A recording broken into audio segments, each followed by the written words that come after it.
to those of you who are feeling called to this reading in particular. My goal is to give you a message that your ancestors have for you at this very moment.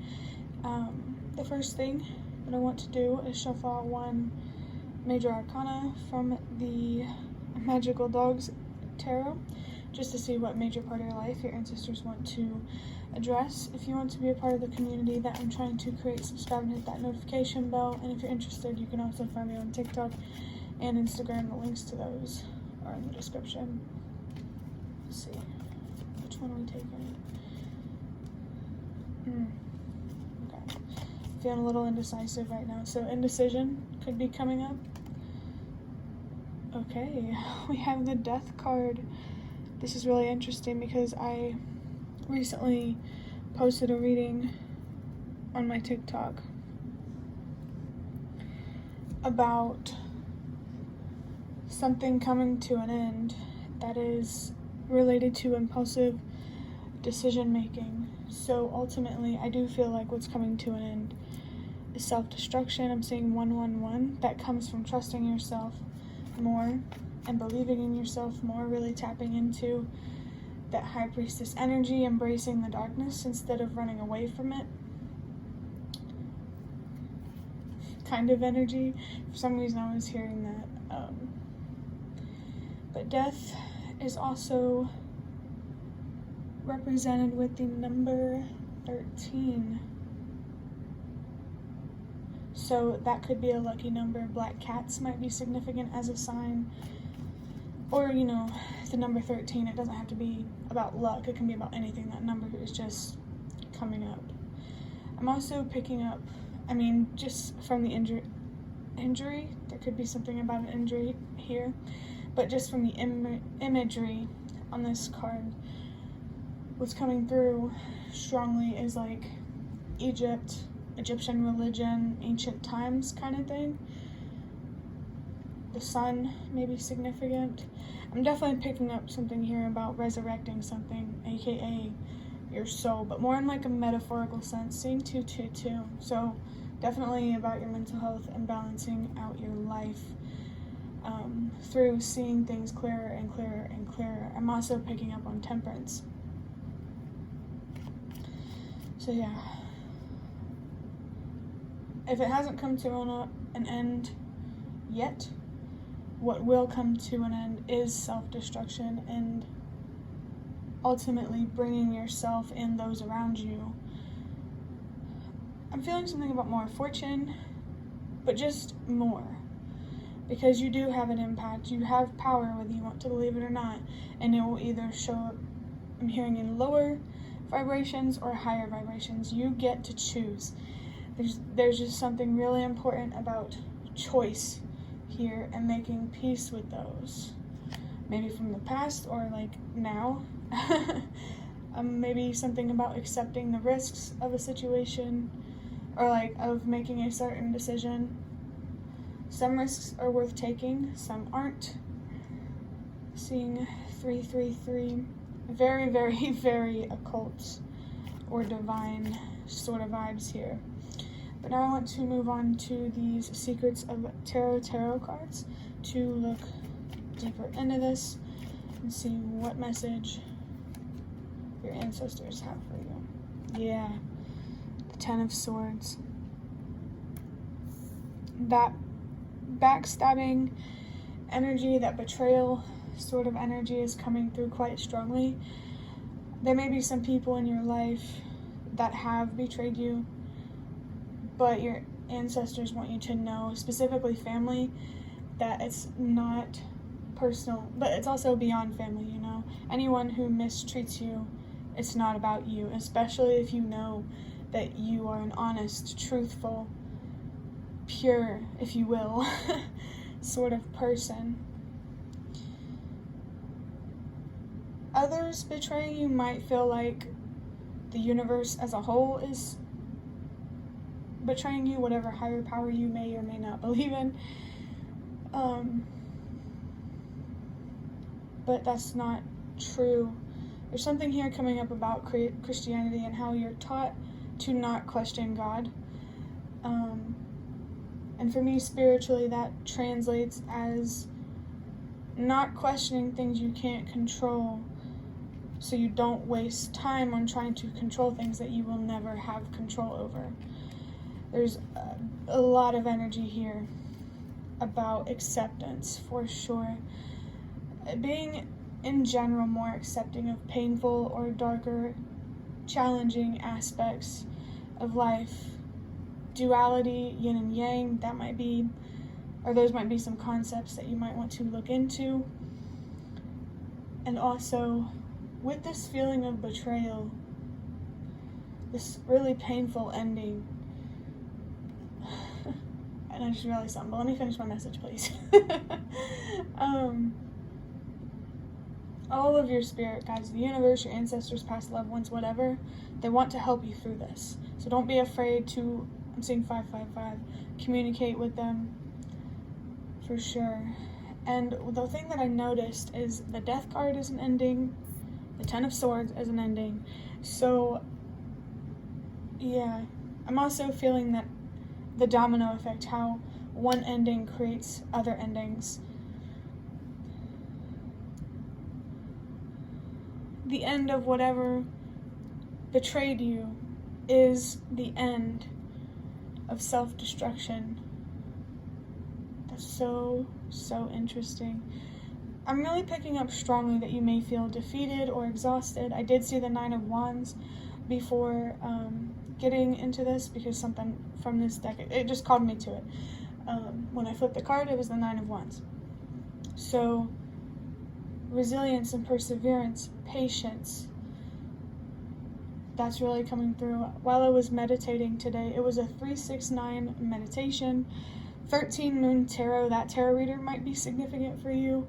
But when I did that meditation, a message came through: patience, my dear one.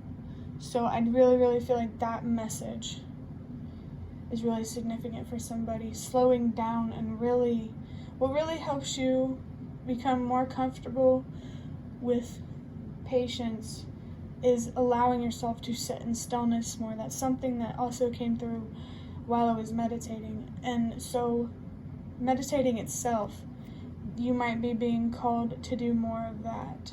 Or if you're on a routine with that, don't stop doing that, because it's really helping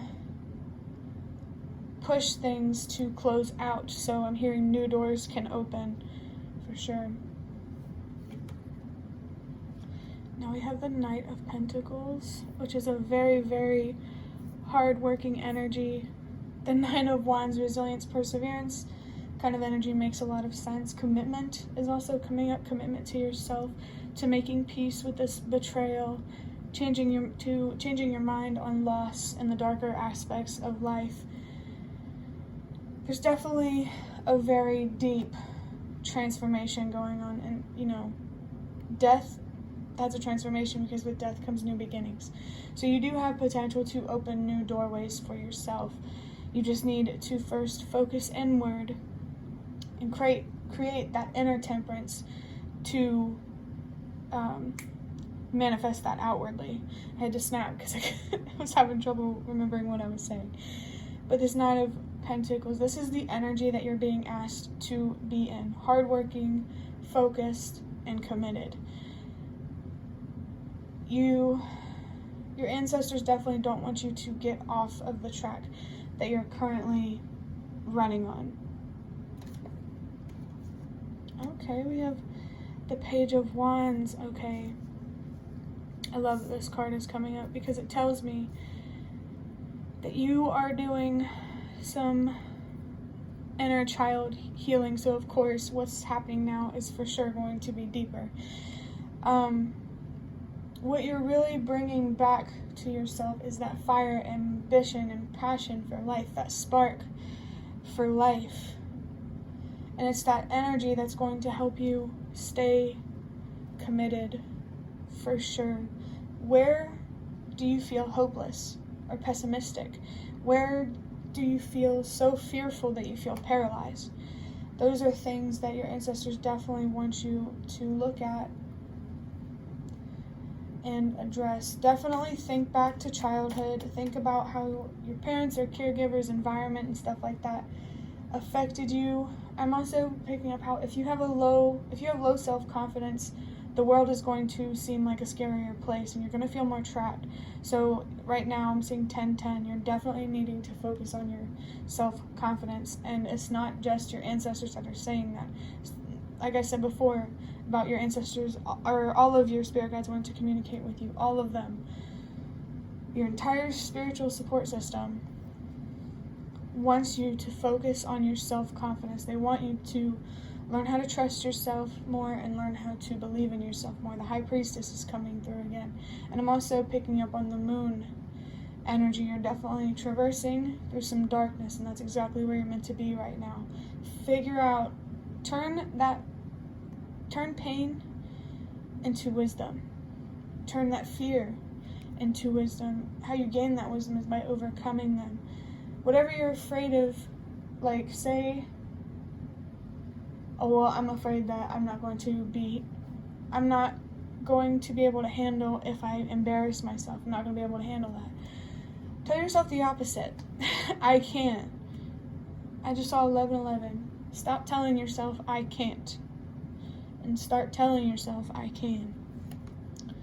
Your mind is a very, very powerful thing, and it is so, so important to be careful with what you believe about yourself and the world and stuff like that. Yeah, with the Two of Wands, the moon feels very, very connected with this Two of Wands energy. The Two of Wands for me is about self-discovery, being on that inner journey. It's really, I'm hearing synonymous with the moon. What you're supposed to be focused on right now is learning about your purpose, turning your pain into potential. How much fear you feel is how much courage you could potentially feel. You know? And the 2 here, that's really confirmation here. I'm noticing, yeah, we have a 2 and a 10. So that tells me that your spirit guides are really trying to guide you to focus on your mental health and to improve that. Yeah, the universe is coming through with a message with the number 1222. Meet the universe halfway through authenticity and patience. That's so interesting because usually I don't associate patience with that message, but today I did. Earlier, I was thinking about it. Patience is such a strong message here that I can't even say enough words. So I hope that you're listening. And for the last one from this deck, oh my gosh, we have the 7 of Pentacles. And I really, really love seeing the 7 of Pentacles with the Knight of Pentacles. These two energies are very, very, very hardworking, very committed, very focused. Stay connected with the reason. I'm seeing 1313 on the clock. The reason why I said it like that was because at first I saw 13, and then when I looked at it again, it said 1313. So, yeah. That message made me forget what I was talking about. But the 7 here, remember that, remember, stay committed to the purpose. Stay connected with why you're doing this and keep your faith in that. The number 7 is a reminder that you are in the preparation phase of receiving that message of meeting the universe halfway is coming through again. Seeing 3, 4, 5. Something very strongly here about accepting where you are and trusting and believing that everything happens for a reason in the exact order that it's meant to. And where you're at, it's not a punishment. It's a place to grow, to evolve, and to learn how to give yourself more, to learn your worth, so that way whenever you move past this point in your life, seeing 1414, nothing can stop you from being happy. And I also feel called to say that happiness is a state of mind. It's not an outcome. Happiness is a choice, because happiness is about peace. And peace comes from acceptance. You're going to find a lot of peace when you accept this painful ending and focus on, okay, well, how can I get out of this situation with what I do have?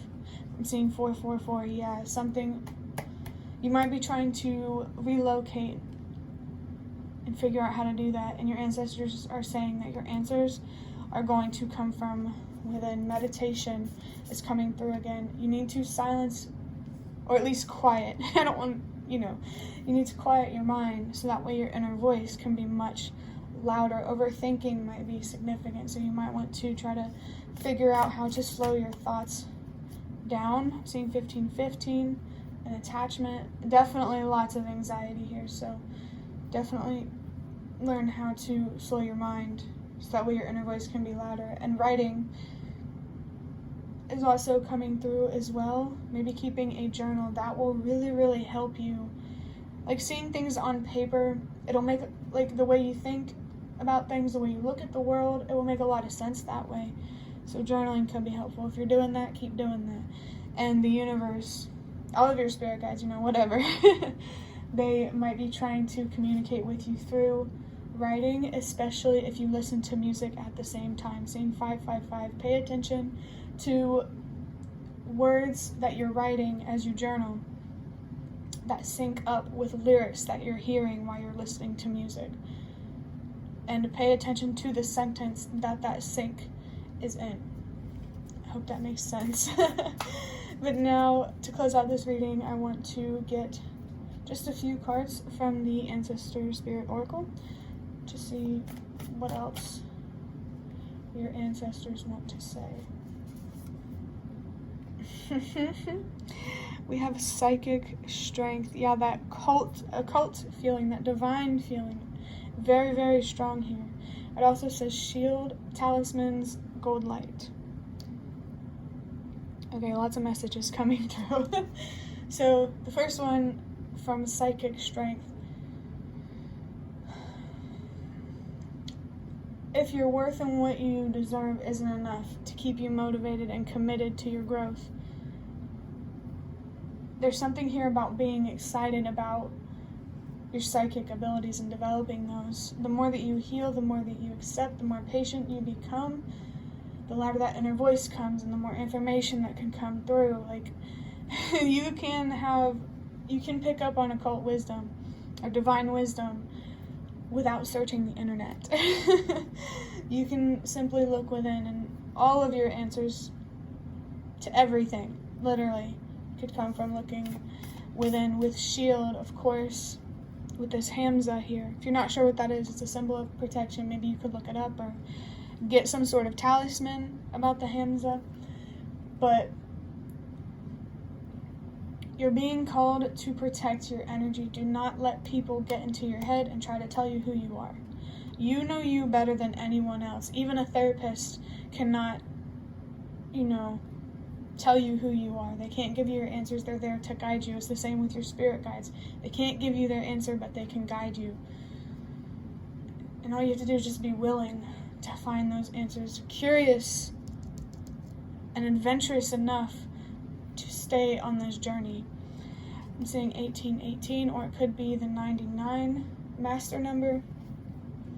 Talisman, of course, the Hamza thing is coming up, but there could be any kind of talisman, any charm or something like that you're being asked to get, or there's like a significance. Maybe there's a specific one that you do have already. So take that however it resonates. And with gold light, when I heard that, it did remind me of meditation and using your imagination to imagine a gold bubble or light around you. I swear I've heard that from a meditation somewhere. So again, protect your energy and trust yourself and believe in yourself. Do not let anyone tell you who you are. Begin writing now. We have create, express, and inspire. So, as I was saying with journaling earlier, that's literally just being emphasized here. Seeing 1919 or 22 master number. I mean, there's not really much else to say about this card except what I said before. If you journal, keep doing that. If you don't, start doing that. Listen to music while you journal. Start listening to music while you journal. Pay attention to the synchronicities with the song lyrics and what you're writing. Pay attention to that sentence and what message is trying to come through with that sentence. I really, really feel like your spirit guides want to communicate with you through writing. Even if it's not in the way that I explained with like the syncs with music. and stuff. But creativity. It doesn't have to be writing. You know, your ancestors just want you to express yourself in some shape or form, in an artistic or creative sort of way. Express yourself. It doesn't have to be to another person. You just need to get that energy out so that way you can release and inspire. I'm really picking up something here about your story and your purpose. You have the power to inspire and impact people. You can make your mark on the world. And for the last card here, we have nature spirits, elves, fairies, rock formations. I hate how this is like cut off right here, but gotta work with what you have, you know? Yeah, but nature spirits. I'm also picking up on Gaia, Mother Earth. Your environment, like the outdoors, nature wants to connect with you. Pay attention to signs and synchronicities, even in nature, like spirit animals. You know, anything in this world can be symbolic. Just pay attention to the signs. And I'm picking up on another card from this ancestor deck. It's literally notice the signs. And it's like 3 swirls or something like that. It's also like green and blue too. So yeah, very earthy energies here, connecting more with nature. And they always say, you know, go outside with bare feet and stand in the grass. Maybe you could do that. You don't have to, but spending more time outside could probably really help you for sure, especially when it comes to protecting your energy. Elves, fairies, if you believe in that, that's being highlighted here. Rock formations. There may be certain things that, like, okay, one word at a time. There may be certain signs, certain formations that come through as a sign for you. Just if you spend time outside, pay attention to nature. You know, don't take your phone out there. Don't, you know, be connected with nature. But yeah, that is the end of your reading. I hope that it was helpful or relevant in some way. If you liked it, hit the like button to show me that. That is the best way to support me. And if you'd like to offer even more support, you can donate through the thanks button directly below the video. Absolutely not obligated, but always very much appreciated. Feel free to leave any comments if you have any. Thank you so much for watching, and I hope to see you around.